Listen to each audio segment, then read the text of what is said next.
Bugün də bir köç kərvanı bu var. saatlarda əziz dostlar, Laçının Bəylik kəndinə növbəti köç kərvanı yola düşür. Həmkarımız Nigar da oradadır, Qobu Park yaşayış kompleksindən. Bilirsiniz ki, hər zaman bu köç kərvanları yola düşür. Nigar'ı görürük. Nigar, sabahın xeyir olsun. Xoş gördük. Sabahınız xeyir olsun Aynur Abasağa. Biz hazırda Qobu Parkdayıq və bugün Laçınlılar üçün xüsusi bir gündür. Çünki onların arzuları reallaşır. İllər sonra öz yurd yuvalarına geri dönürlər. Tam 41 ailənin arzuları, diləkləri gerçəkləşir və onlar artıq öz evlərinə dönürlər, geri dönürlər. Və 163 nəfər bugün bu dəqiqələrdə artıq köç prosesinə qoşulur və böyük köç həyata keçirilir və biz də bununla bağlı olaraq gəlmişik ki, onların hisslərinə, həyəcanlarına şərik olaq. Təbii ki, həyəcanlıdırlar, bu tam normal bir haldır və hazırda yanımda da Laçına köç etməkdə olan bir xanım var. Bizə çox maraqlıdır sizin hissiniz, həyəcanınız, nə hisslər keçirirsiniz? Onu bölmək olmaz xanım, o sevinci bölmək olmaz. Bugün 35 illik həsrətimiz elə sona çatır da, Laçına gedirik.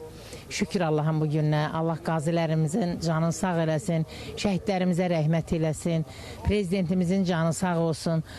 Bugün şükür Allah'ın bu gününə ki, evimizə köçürük.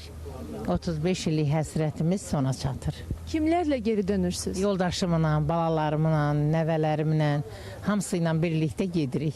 Artıq onlar oradadılar, mən bu maşınla gedirəm. Sevincdən onlar tez gediblər. Bəs gələcəklə bağlı planlarınız nədən ibarətdir Laçında? Laçında mən elə bilirəm ki, bu qalan ömrümüzü orada daha gözəl, daha yaxşı keçirəcəyik. Gözəl günlərimiz daha qabaqda olacaq inşallah. Prezidentimizin canı sağ olsun, hər cürə şərait yaradıb. Şükür Allah'ın bu gününə qızım.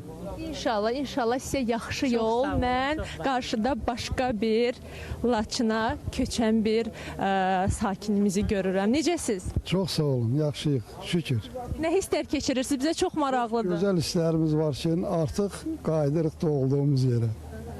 Mən bayaq da sizlə həmsöhbət oldum və siz danışanda gözləriniz yaşarırdı. Maraqlıdır ki, neçə ildən sonra siz Laçına qayıdırsınız? Mən Laçından çıxanda 41 yaşım vardı. İndi 74 yaşımda qayıdıram o doğulduğum yerə. Orada gedib nə işlə məşğul olacaqsınız? Nələr eləyəcəksiniz? Gücüm çatan nə isə eləyərəm. Allah şəhidlərimizə rəhmət eləsin. Qazilərimizə can sağlığı versin. Prezidentimizə can sağlığı versin ki, bu qədər əziyyət çəkib bizi qaytarır öz torpağımıza. Dayı, siz kimlərlə qayıdırsınız? Mən oğlumdur, gəlinimdir, yoldaşımdır, nəvələrimdir. Yaxşı, bəs kimlərlə gəlmişdiniz Bakıya? Gələndə 4 uşağım gəlmişdi, anam gəlmişdi, yoldaşım. İndi onlar da nəvələrim yekəlib, hamısı qayıdırıq öz yerimizə, yurdumuza. Sizə uğurlar diləyirik, yaxşı yol. Sizə uğurlar diləyirəm. Allah dövlətimizi qorusun. Çox sağ olun, təşəkkür edirəm, var olasınız. Əziz dostlar, nəzərinizə çatdırmaq istəyirəm ki, bugün hazırda elə bu dəqiqələrdə gördüyünüz kimi maşınlar yola düşür. Qarşıda da operatorumuz da göstərə bilər və Laçının Bəylik kəndinə böyük köç həyata keçirilir. Biz də sağ-salamat öz yurd yuvalarına çatmasını diləyirik bütün sakinlərimizə. Təşəkkür edirik. Təşəkkür edirik sənə də. Minnətdarıq. Gedənlərin yolu açıq olsun, yolu işıqlı olsun. Doğrudan da insanın necə gözü dolmasın. 41 yaşında öz yurd yuvandan çıxasan və bir də 74 yaşında yenə də şükürlər olsun ki, insanlar öz doğma torpaqlarına geri qayıda bilirlər. Təşəkkür bizim şəhidlərimizə, ruhları qarşısında baş əyirik, qazilərimizə can sağlığı, prezidentimizə böyük minnətdarlıq.